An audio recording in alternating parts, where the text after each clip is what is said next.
Hello and welcome to this session in which we will start Chapter 4.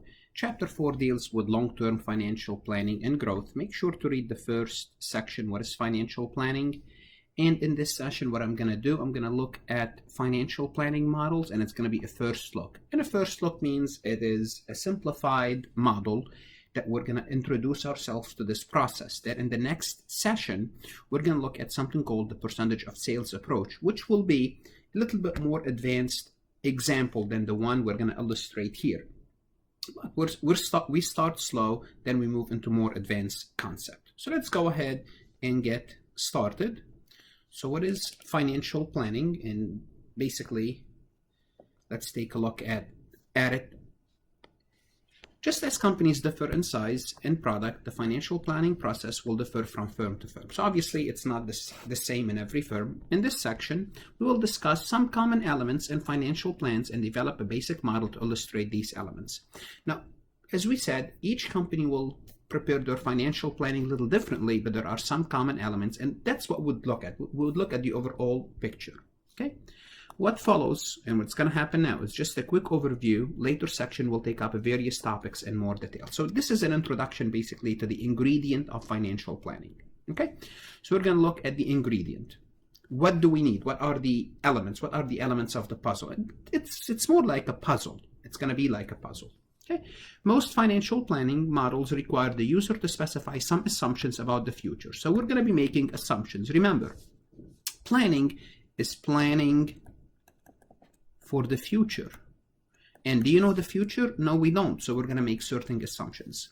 And based on those assumptions, so we're going to be looking at those assumptions, the model generates predicted values for many other variables. So we're going to start with one variable, and specifically we're going to start with sales, and sales is going to drive everything else in the model. Models can vary quite a bit in complexity, but almost all have the same elements.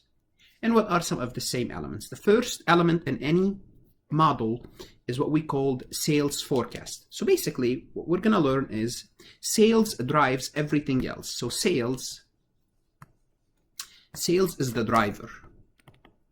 And driver, think about it as the main element that everyone else follows. So the first thing we want to do is estimate or project our sales.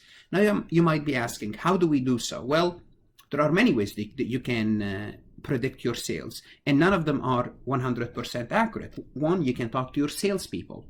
Ask them what do they think about the market. You can ask industry. You can consult the industry. You can hire a consultant. You can study the economy, or you could use all the above to forecast your sales.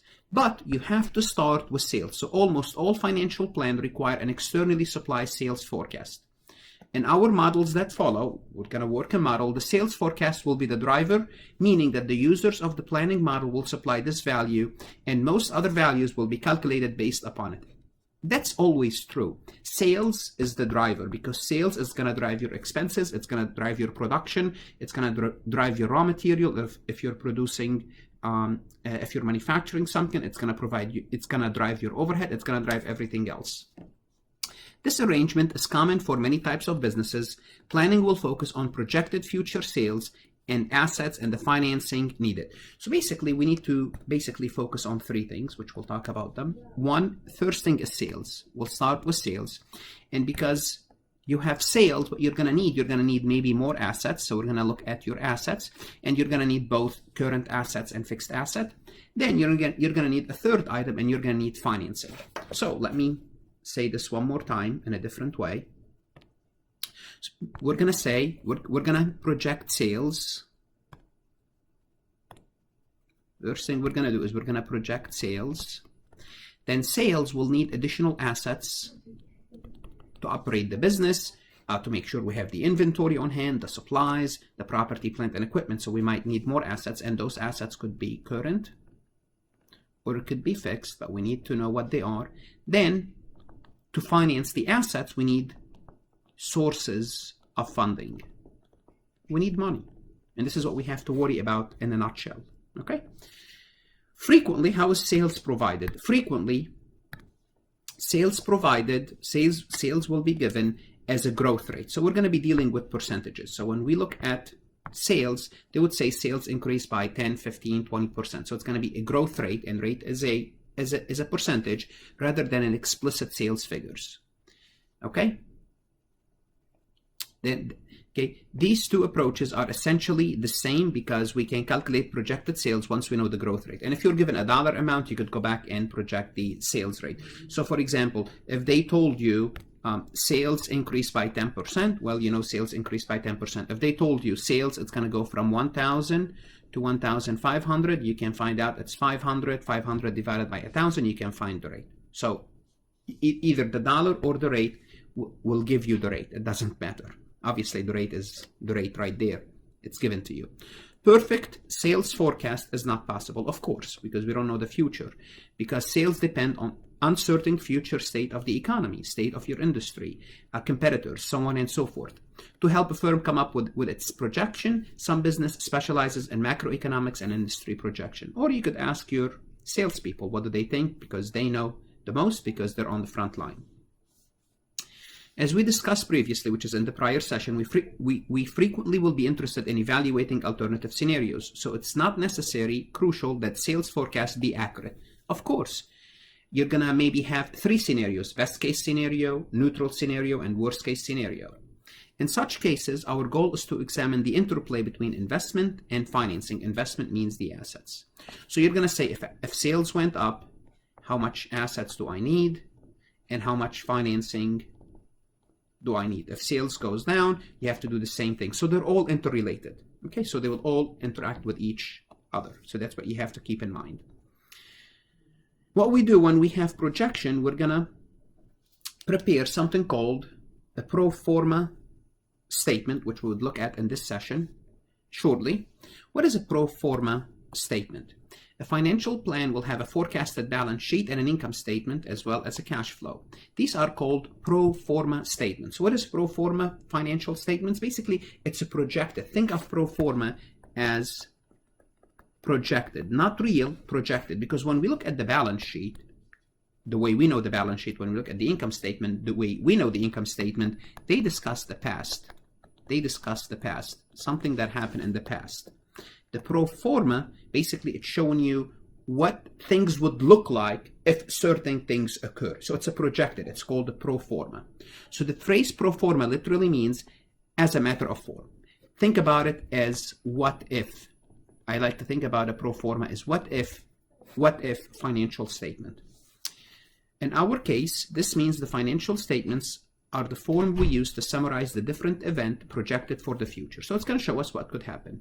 At minimum, a financial planning model will generate these statements based on projection of key items such as sales. Once again, sales will be the driver force in a pro forma financial statements. And any pro forma, even in a budget, you would look at sales and you work backward from sales. You'd look at sales growth, then you work backward. In the planning model, we will describe the pro forma are the amount from the financial planning model. The user will supply a sales figure, which that's what we're going to start with, and the model will generate the resulting income statement and balance sheet. So we'll start with sales, and we'll figure out the balance sheet and the income statement. Again, once we project sales, we need to project also what is our asset requirement. What is our assets requirement? We need 2 types of assets: short-term or operating assets and capital spending. So we're going to focus more on projected capital spending here, but remember, you need all sorts of assets, not only capital spending. The plan will describe projected capital spending. At minimum, the projected balance sheet will contain a change in fixed asset and net working capital. So this is long-term asset, and this is short-term assets. So you need to know what type of assets do you need. These changes are effectively the firm's total capital budget. Of course, proposed capital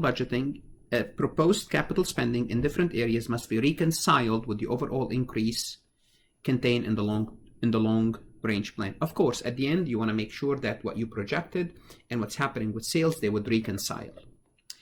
You also need, in addition to projecting your asset need, you need your financial requirement, because you need financing money to finance your plan, to finance that sales growth. Okay? So the plan will also include a section about the necessary financing arrangement. This part of the plan should discuss dividend policy. How much are you planning to pay out dividend? Debt policy. How much are you planning to borrow money? Sometimes firms will expect to raise cash by selling new shares of stocks or borrowing. How are you going to come up with the money? Are you going to rely on stocks, or are you going to rely on borrowing, or a combination? In this case, the plan will have to consider what kind of securities have to be sold and what method of issuance are most appropriate.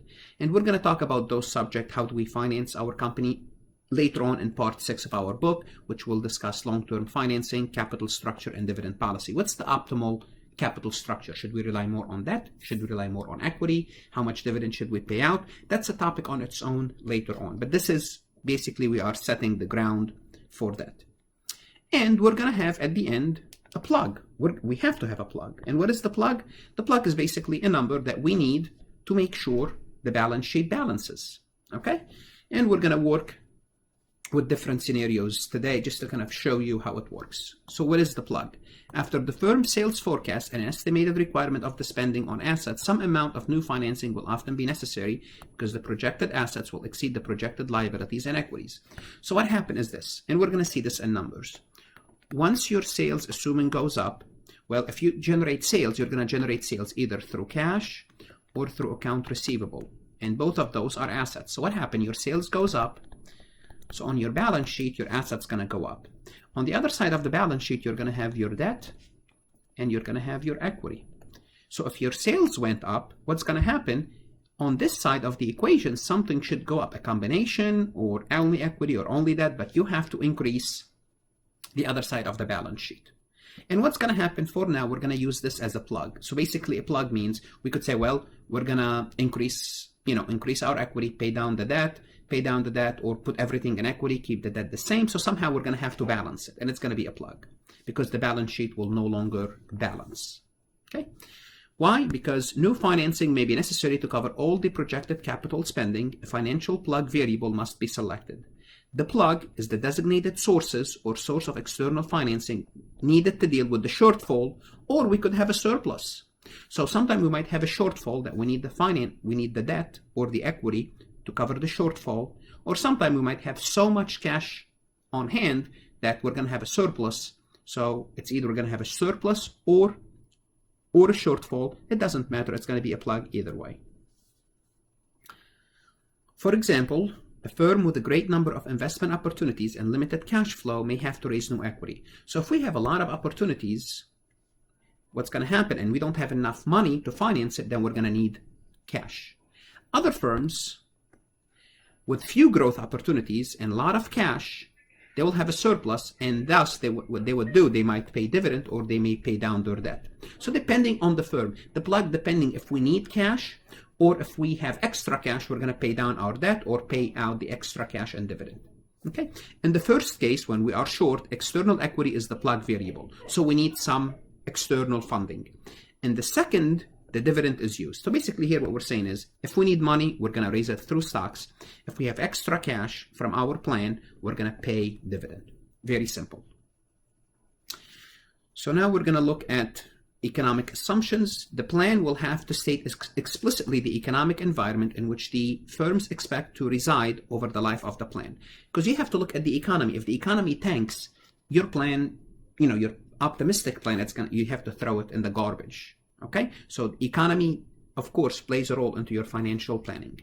Among the more important economic assumptions that we will have to be made are the level of interest rate and the firm tax rate. Also, we have to look at what is the overall interest rate. Because if interest rate overall went down, we may want to switch from equity to debt. So if interest rate goes down and now we're financing with equity, we may go back and say, you know what, let's rely on debt. Why? Because interest rate is down. And the opposite is true.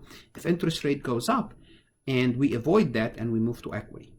And the tax rate, depending on what the tax rate is, if the tax rate went up, then we have to have a different plan to minimize our tax bill. And the opposite is true.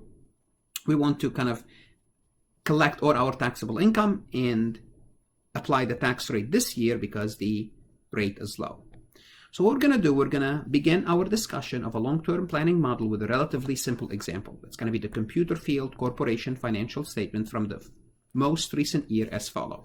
So we're going to start with this example. We're going to start with very simplified income statement, which only has sales and cost of sales with net income of 200. We're going to have a balance sheet with assets without breaking down the assets, or everything 500, debt and equity 250 and 250, which is basically we're financing half of our asset with debt and the other half in equity.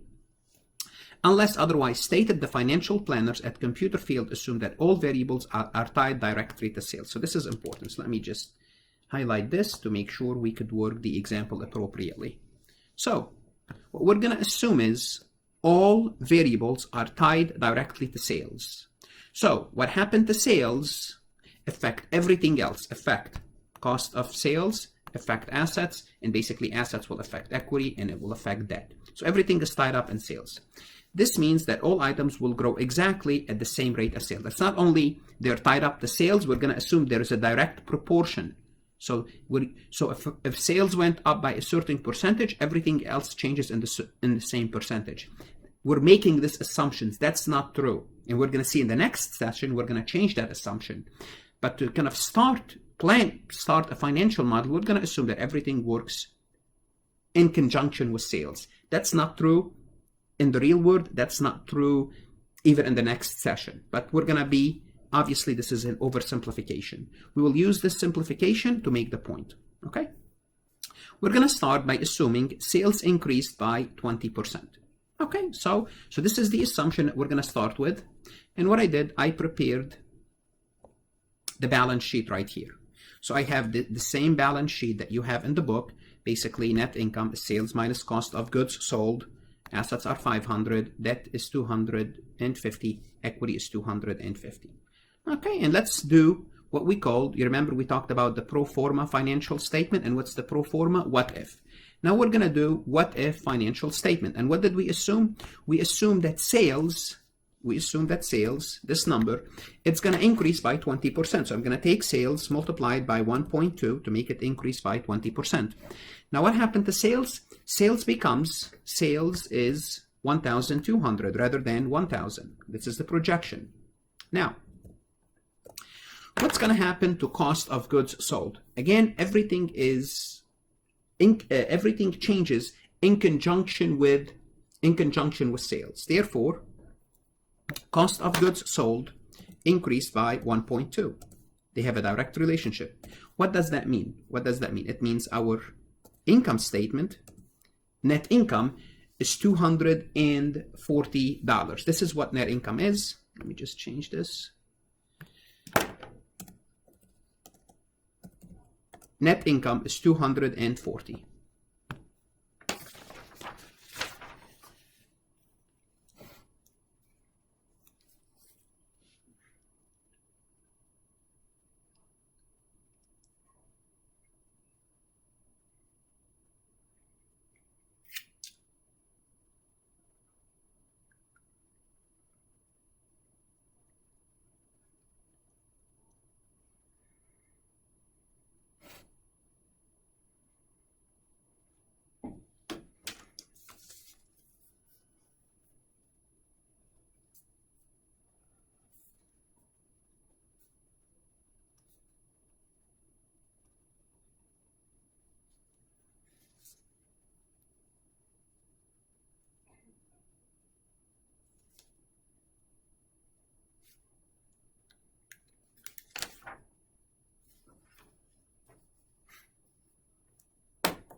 And 140.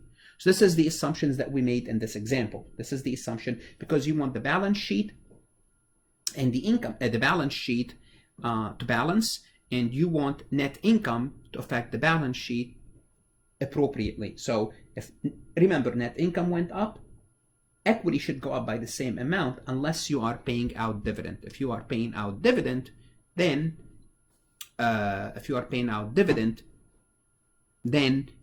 equity will go down by that amount of dividend. Okay, then the debt will be the plug figure. So remember, you do have to do some plugging in this example, and it all depends on your understanding of how assets, liabilities, and equities work. So hopefully you know how to do this. Okay, so this is basically the example. So this example this is the one that I work in your textbook. This example shows the interaction between sales growth and financial policy. As sales increase, do total assets? Of course. This occurs because the firm must invest in net working capital and fixed asset to support higher sales level.